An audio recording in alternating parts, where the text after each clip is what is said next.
Let's take a look at some of the species we monitor. The western snowy plover is a federally threatened and California species of special concern. They are primarily found in open, sandy areas adjacent to water such as beaches, barrier islands, and barren shores of saline lakes inland. They can be seen foraging for food near rock or seaweed where they can find invertebrates. Then they retreat into the dunes for protection and for rest. Nesting season is March through September. The winter flocks start to break up in March and the males become territorial. These birds have something called high site fidelity, meaning they tend to return to the same spots year after year to nest. While their average lifespan is less than 5 years, the oldest recorded western snowy plover was 15 years and 9 months. You can tell male and female plovers apart during the breeding season. The male here on the left has nice dark black marks on his forehead, nape, and ear patch. The female has marks in the same spots that are less pronounced. The female will incubate the eggs and the male will take over after they hatch, while the female goes to start a new nest with another mate. Can you tell if these birds are male or female? Take a minute to decide.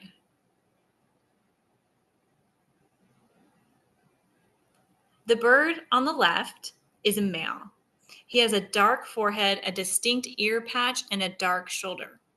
The bird on the right is a female. She does have the markings on her forehead, ear patch, and nape, but they're much less distinct. And another dead giveaway is that she is sitting on the eggs during the daytime. That is something only the females will do. The male tends to take over at nighttime.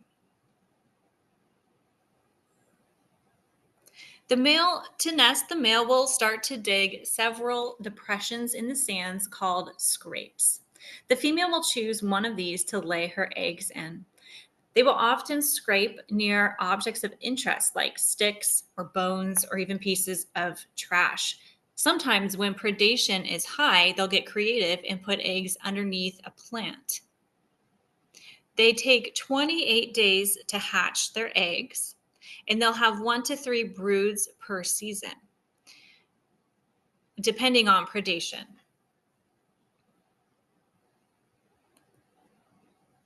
Here are some pictures of the typical nests we see. The top left photo is in the process of hatching. The top right photo with next to sticks, you can see it's not as heavily decorated with seashells as some of the nests can be, but it is next to really cool sticks that probably provide some shelter. The bottom left only has 1 egg. We would expect the female to put 2 more eggs in it over the next couple of days. In the middle is a picture of nests that we would find in the salt pan. The salt pan substrate is much more firm, so sometimes they will use things like feet prints or depressions that are already there as scrapes. The picture on the bottom right shows just how camouflaged these eggs could be. When you're walking down the beach, they really do blend in with the sand or look like the rocks nearby. Western snowy plover chicks are precocial. As soon as they hatch, within a few hours, they need to be able to walk and run well unassisted by parents, but they do require periodic brooding for days after hatching. Their father will follow them around and act like a warmer for them, and the female has already taken off and hopefully started to think about laying a new nest. The snowy plover chick is about the size of a person's thumb when it hatches, but its legs are already the size of an adult's. This helps a lot because the little chicks need to be able to keep up with their parents, forage for their own food, and sometimes they have to move really far away from their hatching site, as much as 4 miles. This is a graphic of the stages of development. When they first hatch, they're covered in fluffy, downy feathers, and as soon as they are dry, they look pretty fluffy. They need to be mobile within a few hours, but their only defense is to crouch down and lie really still and try to be camouflaged in the sand. After a couple weeks, after only 1 week, so between weeks 1 and 2, they'll start to get a little taller and they'll start to look kind of awkward as their pin feathers grow in. And we call this the ugly stage, although I think they still look quite cute. By 3 weeks, they're only a little bit smaller than the adult, and they're looking less awkward, although they won't have a tail. And so this plover will look kind of short on one side than you would expect. And they'll also be found a little farther from their dad as they're getting bolder and getting closer to being an adult. At 4 weeks, we call this a fledge. That's because they're ready to start flying and they are considered fully grown. Their crest will be mottled and speckled, and on their wings, there will be white scalloping, or it looks kind of lacy, and that's how we can identify a 4-week-old fledge. Here's some footage of western snowy plovers on our trail camera.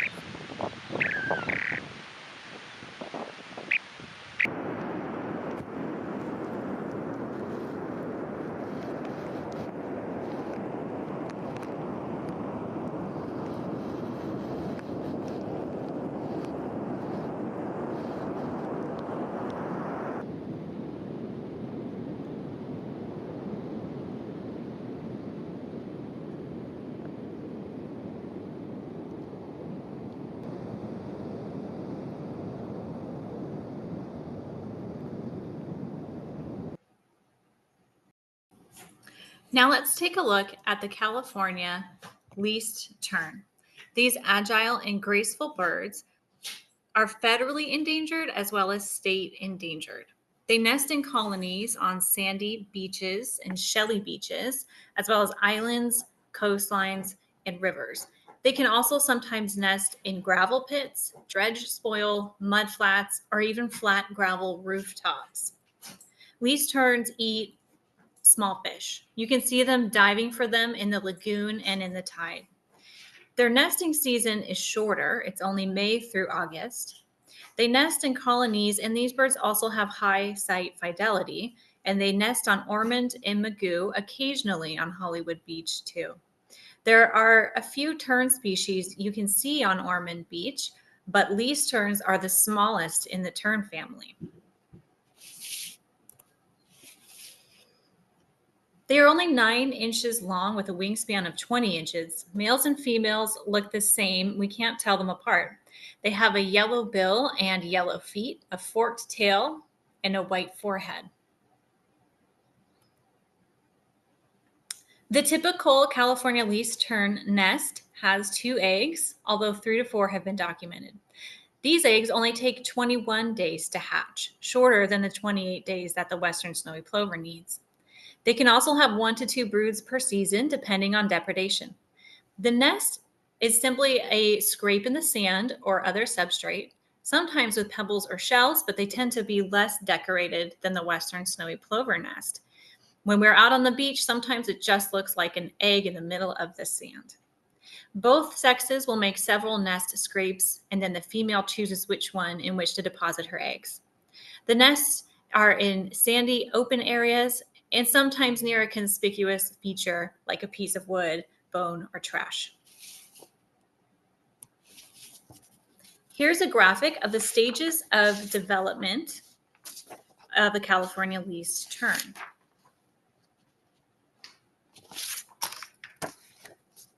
You can see that when they hatch, they're very small, just like the western snowy plover, and they have fluffy down. And for the first week, their only defense is to crouch down and hide in the sand and hope to blend in. After a little bit of time goes by, their bodies change a lot in a little bit of time. They become known as what's known as a brownie.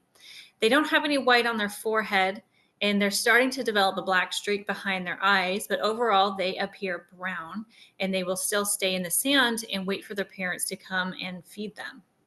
After only 3 weeks, they become fledges. They are a little less brown overall, and the black streak is darker, and they will have a light forehead.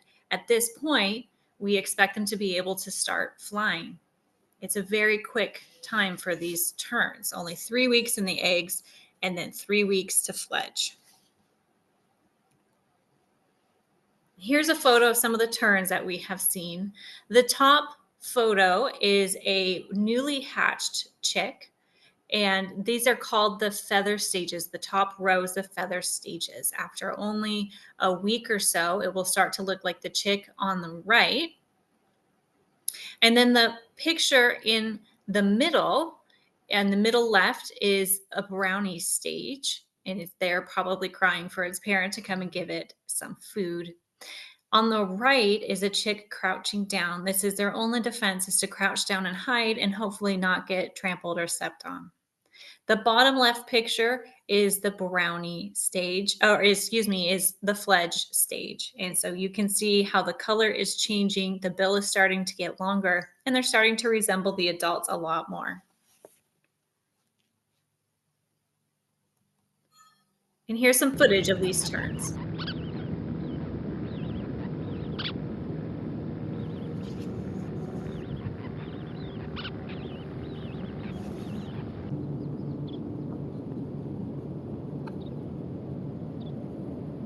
That fish is way too big.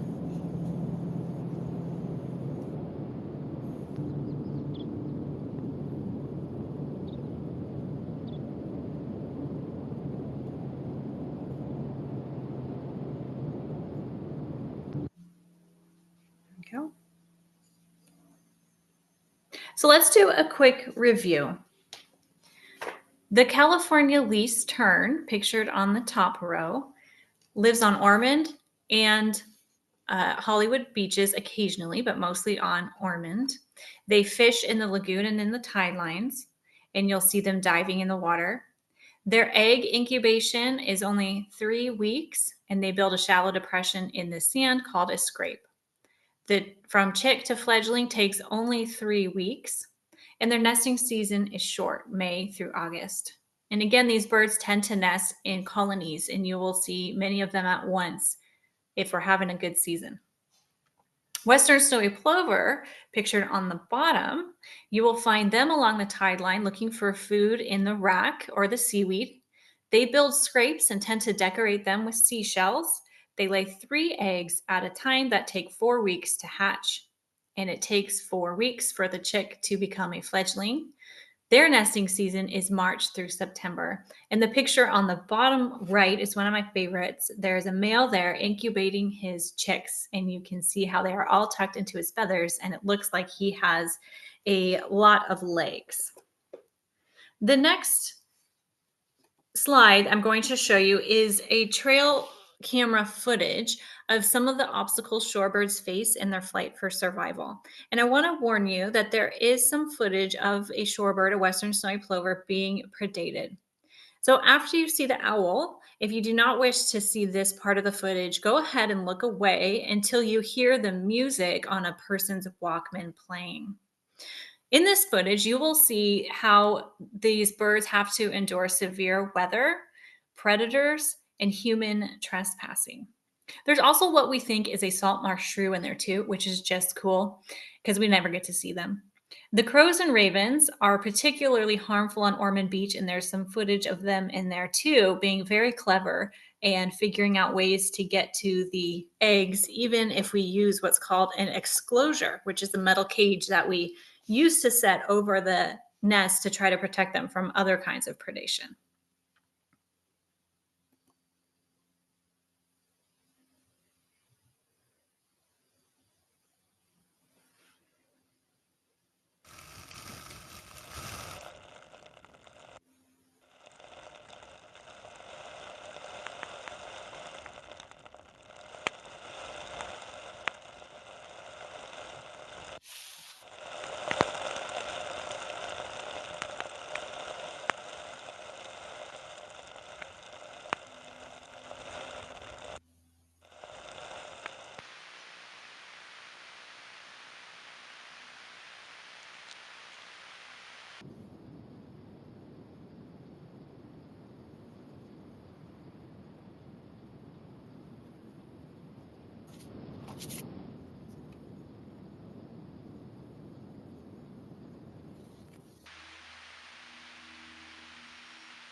So as you can see from this video, there's lots of obstacles that these birds have to deal with on the beach.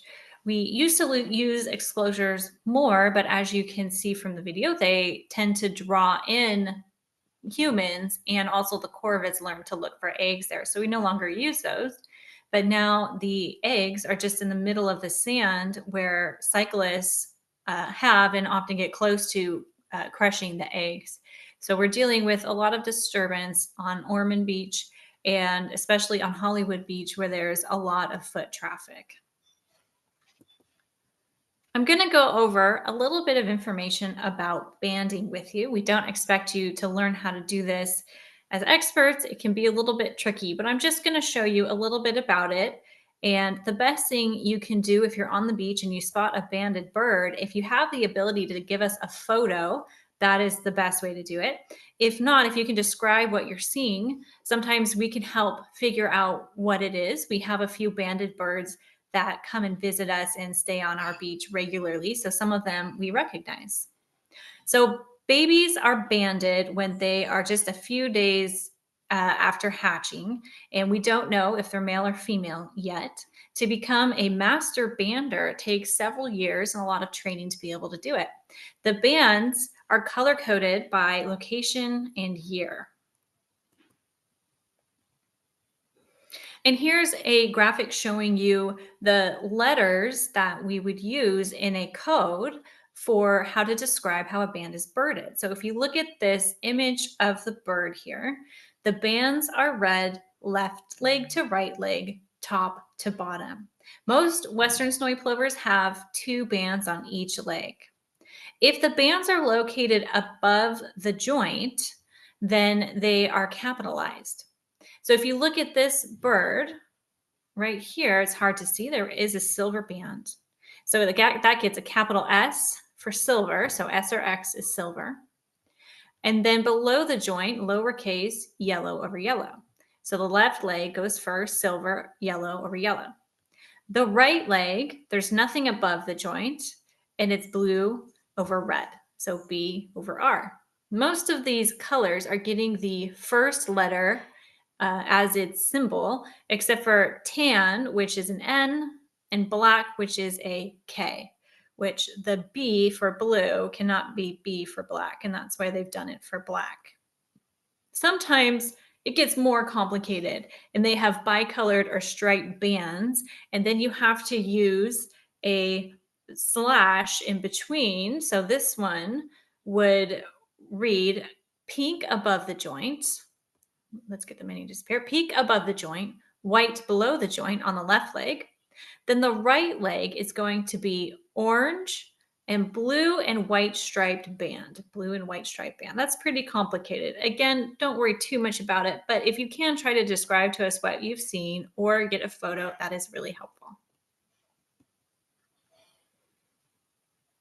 So some more uncommon banding that you might see on plovers is a silver band. And this bird here on the left has that silver band above the joint, and that means it was banded by the Fish and Wildlife. And then you can record the other colors in a similar fashion. Sometimes you'll see birds with flags, and you can read the flag if you can get a good enough photo.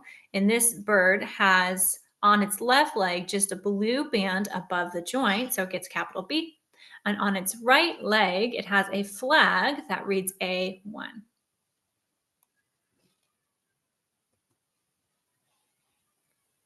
So let's give it a shot. Do you think you can name that band combo on these two birds? And I'll just let you know, sometimes when the two bands are below the joint, one of them can slide up a little bit. So even if it's a little bit higher on the leg, as long as it's below the joint, it would get a lowercase letter. And look carefully, not all the colors that they use for plovers are ideal. Some of them really blend in nicely with the color of the bird. So give it a shot, see if you can't figure out what this bird on the left and the bird on the right might be.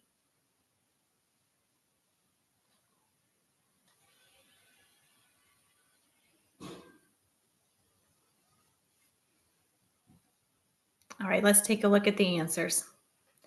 Remember, it goes left leg first. So we have two bands below the joint. We have green over aqua.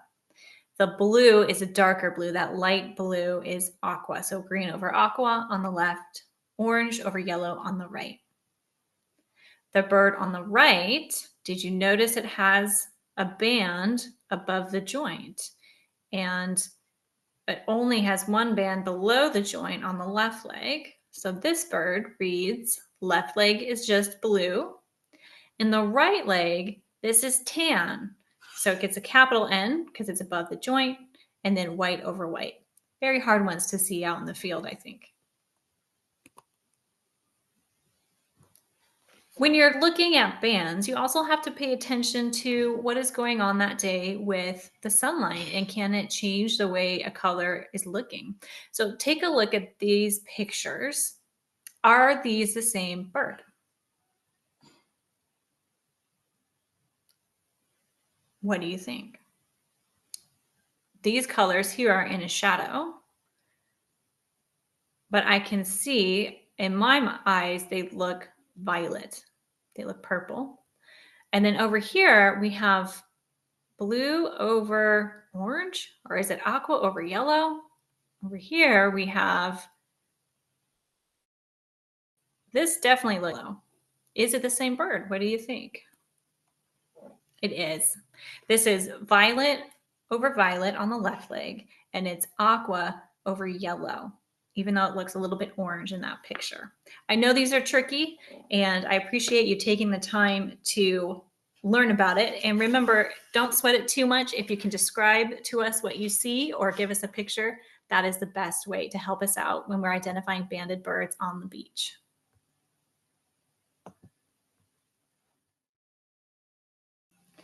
Now, I would like to talk about dune ecology and your role as a beach naturalist. I'll start with a brief history of the dunes at Ormond Beach. This is an image of the dunes in the 1970s when there was unrestricted access for off-road vehicles. Notice how the dunes, which would normally be down here, are flattened. You can also see tracks going between the dunes. And it's a little bit harder to see, but these blue circles are where there are vehicles parked on the beach. It wasn't until the 90s that work started being done to prevent this. By 2002, you can see the dunes still haven't recovered. Now when you go to Ormond Beach, you can see them, but it took 20 to 30 years of leaving it alone. Here's a picture of what they look like now. Healthy dunes.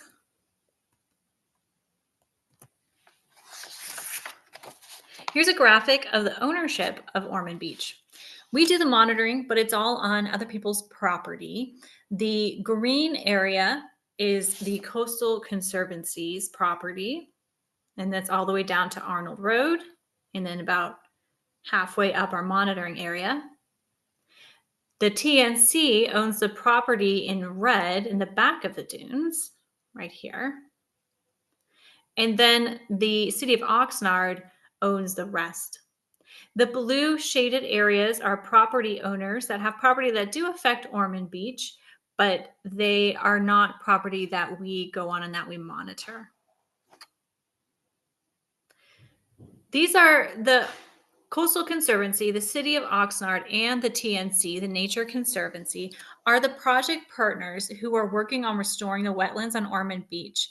We call this project OB-RAP, or Ormond Beach Restoration and Access Plan.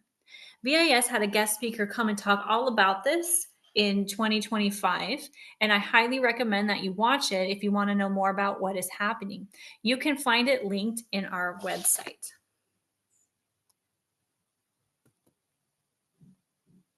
Here's an image of some of our important landmarks.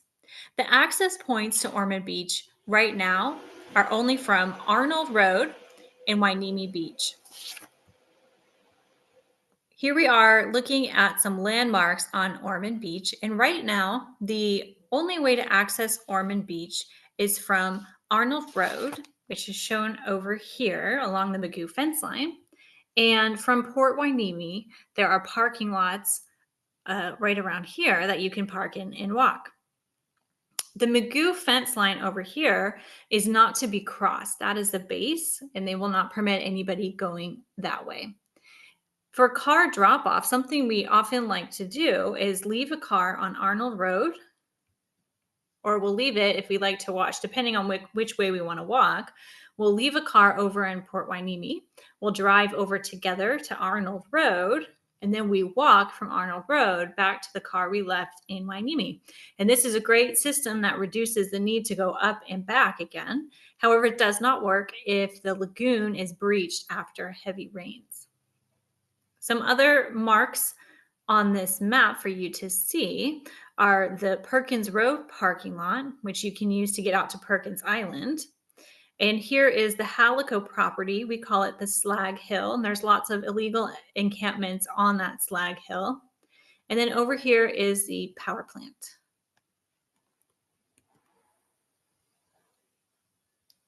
And here are some signs that we use. You can see posted around the habitat, and these help inform beachgoers of what we are doing and what we're asking people to not do, which is not bring their dogs and not enter the fenced areas. We use mesh fencing most of the time to block off the habitats.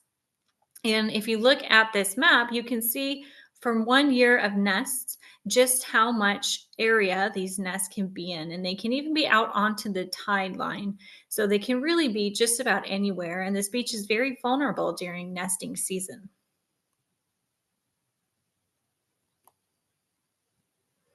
There are ordinances in place to protect Ormond Beach. And here are some things people are not supposed to be doing. No one may bring any animals, whether they're on a leash or not. No one can interfere with the protected habitat area that's designated by signs, fencing, or any other methods. No one may have campfires, kites, kiteboards, gliders, or drones. These things appear as overhead predators to birds and cause them stress. There's also no motorized vehicles allowed on the beach, which is an ongoing issue for us as people really enjoy bringing their off-road vehicles to this area. We use Survey 123 to keep records of disturbances on the beaches. And when you're out on the beach doing a survey, if you see any of these activities, it is really helpful to collect this data for us. We want to know how many dogs are on Ormond Beach and if there's any other disturbances like trespassing, especially off-road vehicles.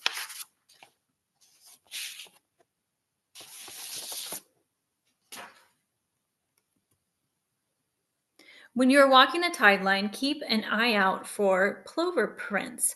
There are lots of species out there that will leave prints, but plover prints have 3 toes in the front, right here, and none in the back.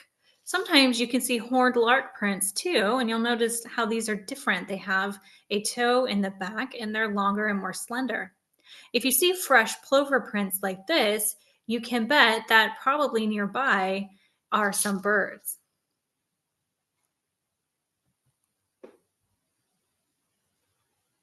Here's a map of dog sightings that have been collected by our Survey 123. And you can see where the nests are in yellow. And then you can see just how many dogs there are just March through December of 1 year. There's lots of dogs that are brought to the beach. The plovers and other species see them as any other predator, and it can cause a lot of disturbance for them. On the right is a graphic of some of the images our volunteers have taken of dog walkers on the beach. When you do Survey 123, there's an option to send a photo in, and sometimes that helps us. If we're seeing the same offender over and over again, then we know who we're dealing with. A lot of people are curious about work that's being done on Ormond or on Hollywood, and they may ask you about it. Some people bring their dogs there just because they don't know what's going on. They don't understand that it's harmful. Our desire for our volunteers is that they would never approach somebody if they are not comfortable doing it, and that any interactions they have with the public would be friendly and end in a positive interaction. A lot of people just don't know what's going on. So if we have a friendly conversation to educate them, a lot of people are receptive and will either leash their dog and walk farther away from nesting areas and hopefully not bring their dogs back to that area. If you do approach somebody to talk to them about their dog, it's really helpful if you have with you a dog brochure. And we have supplies in the storage container at Arnold Road, or you can ask to meet up with one of us and we can pass those supplies along to you. A quick note about service dogs. There is an exception made, of course, for dogs that fall under the ADA. Note that the provision of emotional support, well-being, comfort, or companionship does not qualify a dog as a service animal. Hollywood Beach is a different ballgame altogether than Ormond Beach. On Ormond Beach, dogs are never allowed, but on Hollywood Beach, there are hours that they are permitted. Hollywood Beach is also next to a large-scale residential development, and it's next to an active harbor where there can be dredging. Plovers in this area see very little success, and they need a lot of help.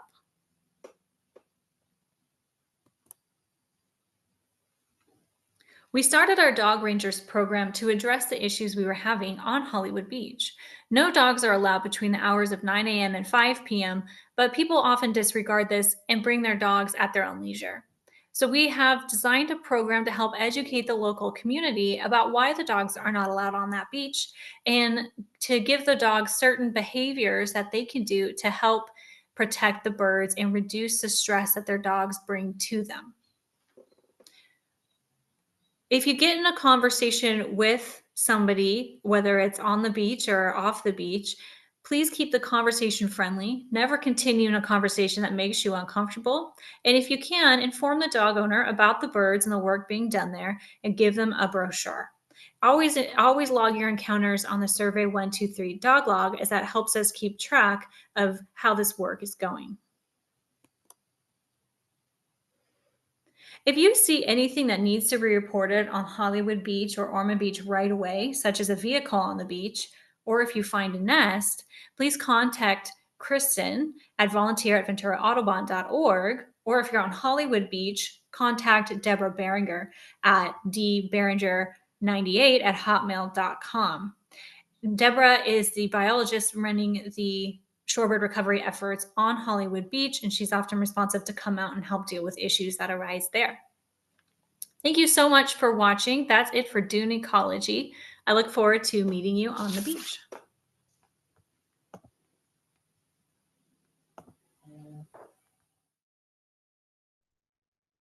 Hi there, I'm Kristen. I'm the chapter coordinator for Ventura Audubon Society, and I'm going to be talking to you about what it means to be a beach naturalist. So the purpose of having a naturalist program is public education. Our volunteers help beachgoers learn how to share the shore with shorebirds. People use the beach for a variety of recreational activities, and public education is intended to minimize the unacceptable practices and to remind folks that our beaches are used and relied upon for the survival of certain species. Having a positive ambassador speaking with people about these birds is the most effective educational tool possible. You share your knowledge of shorebirds, people learn and hopefully begin to care. And those who understand why they should care about shorebirds are more likely to change their behavior. So your role as a beach naturalist, you help us to protect and preserve the western snowy plover and California least-tern habitat. You help us to communicate information about the natural history and conservation of the western snowy plover, California least-tern, and their habitat. And you help us to facilitate a positive connection between members of the public and conservation efforts. We carry out our work on two specific beaches, one of them being Ormond Beach. We spoke a little bit about that before, and Ormond Beach is special because it's pretty isolated, not that many people go there, and it's kind of the perfect place for snowy plovers to thrive. And at Ormond Beach, there are no dogs allowed, no motorized vehicles allowed, camping, or interfering with the habitat area.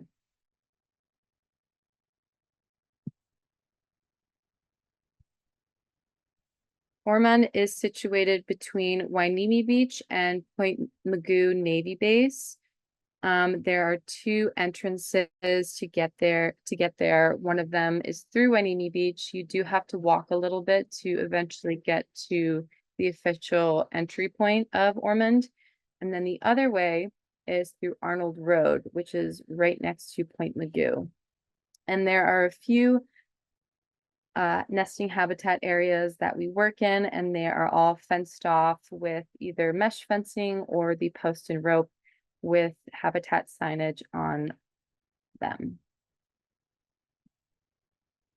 And then at Hollywood Beach, Hollywood is unique because, as you can see in the photo, there is residential housing right behind the beach. So the sand goes right up into what people say as their backyards. And this beach just sees a lot more recreational activity compared to Ormond. There is junior lifeguards there. There's a volleyball court. There's tons of people there at any given point. And dogs are not allowed here between the hours of 9 and 5, although there are people who don't abide to those rules.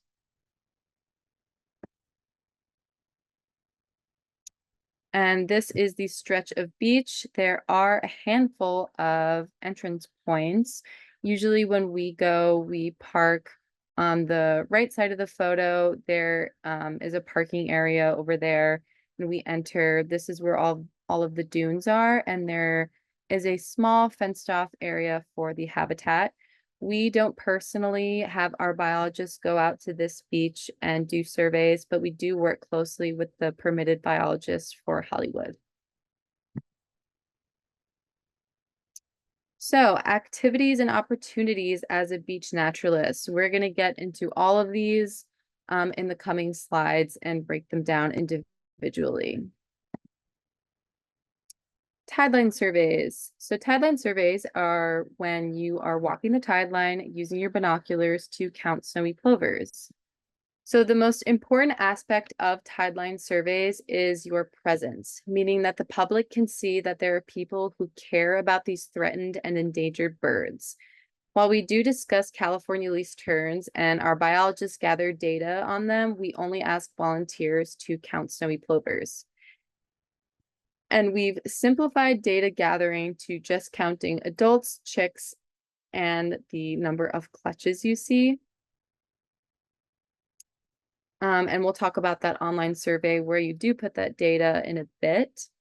We do have a separate survey for more detailed observations, and that asks to differentiate between males and females and by habitat. But for now, I would just focus on the overall number of plovers you see.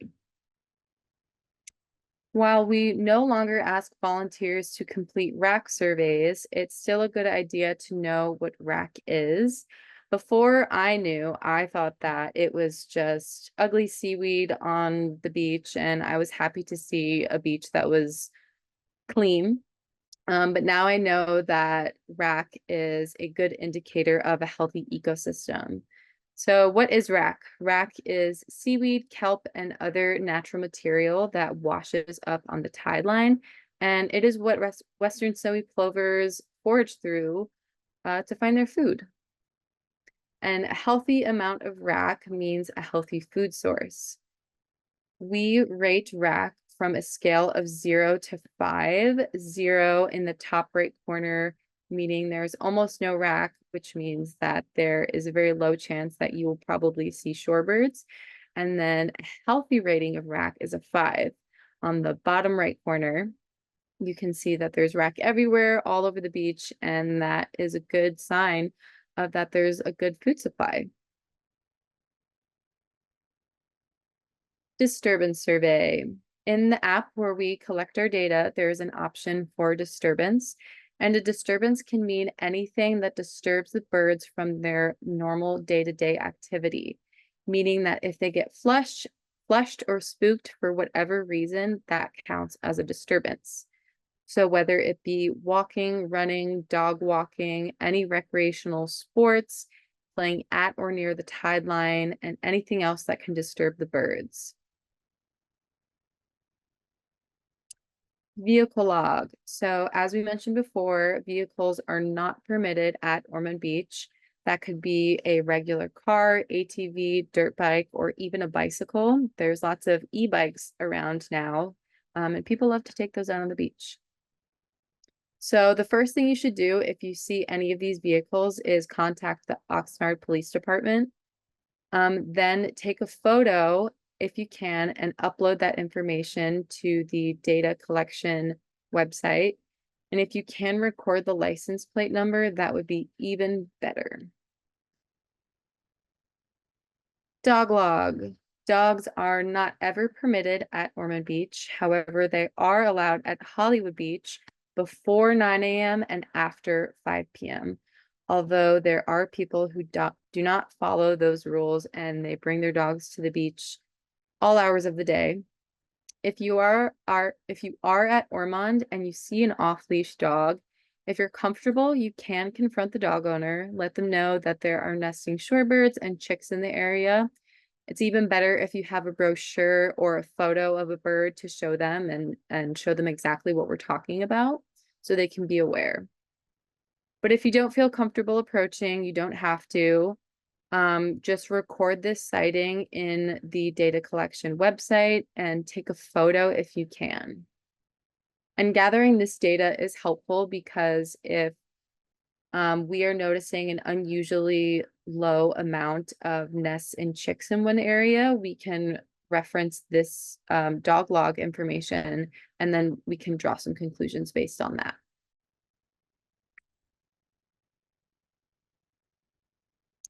Fieldwork days. Sometimes we need help with upkeep and repairs. Usually this means fence repair, or it could be cleaning the habitat signs in either the beginning or the end of nesting season, or it could be painting our storage container that we got to this past season.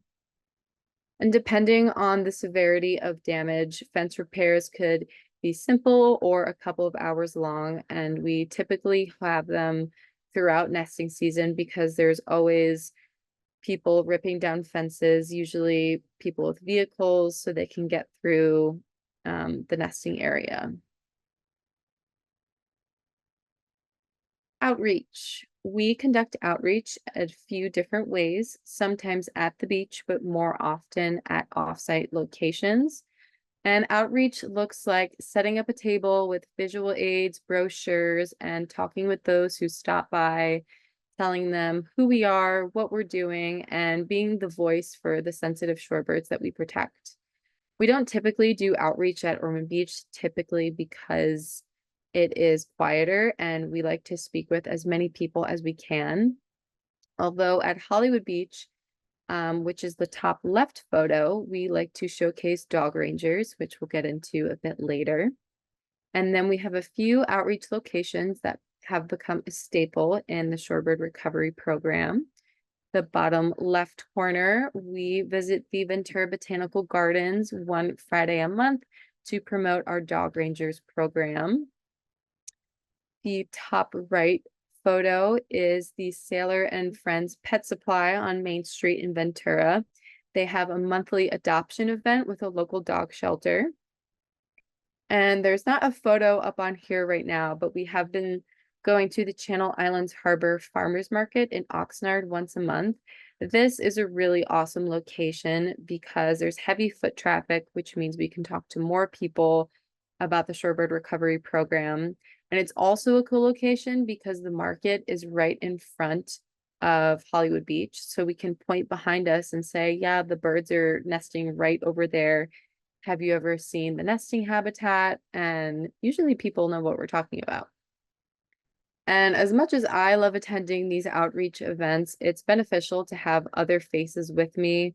Sometimes we see a lot of the same people, and it's good for them to see that I'm not the only one who's advocating for these birds.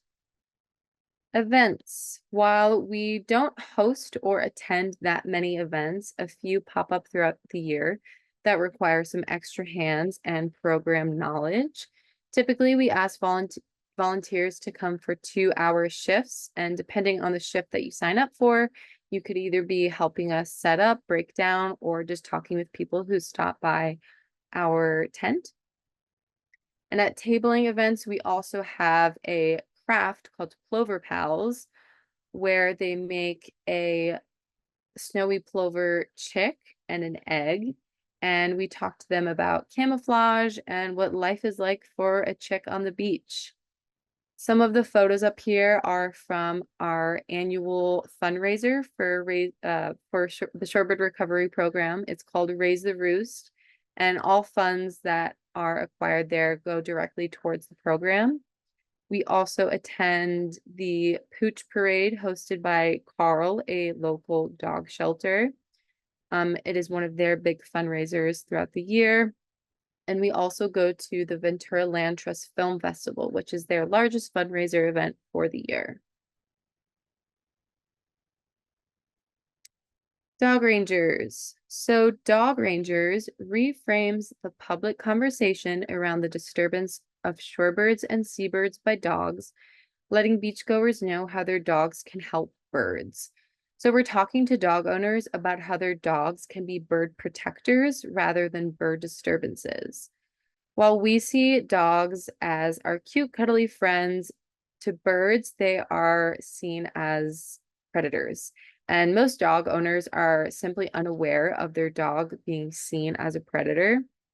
Our previous method of recruiting dog rangers was to confront dog owners at Hollywood Beach, give them the spiel, and these interactions could either be positive or negative. But the negative ones made us rethink how we could go about this differently. So we've pivoted to solely recruiting dog rangers at tabling outreach events. And this has been a much more positive experience. And we just let people come up to us rather than hunting them down. And sometimes people might be a little hesitant. So yeah, this is a much more engaging way. So to become a dog ranger, the dog, aka the owner, has to make a promise to follow 4 simple rules while at the beach: to give birds 100 feet of space, to not climb the dunes or walk through their nesting area, always wear a leash, and to never chase the birds. If they can agree to these 4 things, then they are gifted a bandana with the dog ranger logo and get an Instagram shout out. And the logo that you're seeing on the screen is our updated version, since we're trying to bring dog rangers more inland, since dogs aren't just a disturbance to birds on the beach. And we have started to host dog ranger nature walks. Every other month, I reach out to dog ranger parents and we get together for a short walk and some birding. These events are fun because we can actually show that dogs and birds can live in harmony with one another. And it's a way to build community and strengthen our relationship with the public.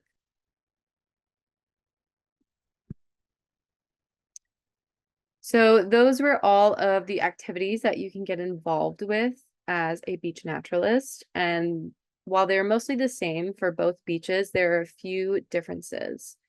So at Ormond Beach, you can do a tideline survey, disturbance survey, vehicle log, dog log, or fieldwork day. Then at Hollywood Beach, you can do a tideline survey, disturbance survey, outreach, dog log, and dog rangers. If you are comfortable, for dog rangers, you can use the old method of recruiting and confront people. We will provide you with brochures, dog ranger stickers, and buttons, and we can have a go at it. Volunteer meetups. This is something new that we've started. It's a fun way to strengthen the beach naturalist community, meet other volunteers, share stories, and even meet a new tideline survey buddy. And it's also nice to have time to get to know our volunteers and talk about things that aren't just bird related. Emergency contacts. When you're at the beach, these are a few phone numbers that might come in handy, whether that's for reporting vehicles, you see injured wildlife or birds, or notifying someone if you see an individual inside of the off-limits nesting habitat, because that area is just for our permitted biologists. Not even our volunteers can go in there. And then we have our contact information. If you have a question, comment, concern, you can reach out to any one of us. Maybe reach out to me first, and then I can relay that message to anyone else. And that is all. Thank you, everyone, for coming to the Beach Naturalist workshop presentation. And I hope to see you on the beach very soon.